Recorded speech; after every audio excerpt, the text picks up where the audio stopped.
সমস্ত অনুষ্ঠান দরবার শরীফে হবে সমস্ত অনুষ্ঠানে কিন্তু তোমরা হাজির থাকতে খুবই আপনার চেষ্টা করবো, কেউ অবহেলায় দিন নষ্ট করো না।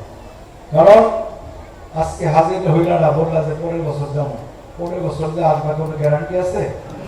হ্যাঁ, এই জন্য আমি বলি, সবাই বলি যারা আসে দরবারে, ভাই তোমরা দরবারের যে সমস্ত অনুষ্ঠান এগুলো তো রহমতের দিন।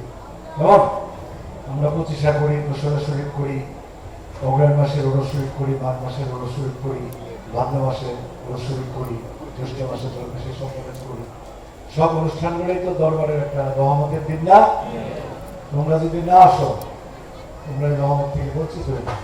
ওলি আল্লাহর দরবারে যখন কোনো একটা অনুষ্ঠান হয়, ওলি আল্লাহর স্মরণ হয়, সেটা হলো আমাদের জন্য, আমরা যারা ভক্ত আসে গেছে আমাদের জন্য রহমত। আমার দয়ার সুরেশ্বরী বলছেন, বন্ধুর নাম স্মরণ করিলে পাপ মোচন হয়। এই কথাটা কি তোমরা জানো? হ্যাঁ, বন্ধুরা আমার জানো বলেছে, পরিষ্কার কথা, বন্ধুর নাম স্মরণ করিলে পাপ মোচন হয়। আচ্ছা, এর চেয়ে সহজ পথ আছে? সারা জীবন রোজা রেখে পাপ মোচন না হইতে পারে, সারা জিন্দগি নামাজ পড়ে পাপ মোচন না হইতে পারে, কারণ নামাজ যদি আমার সঠিক না হয়। কেমন?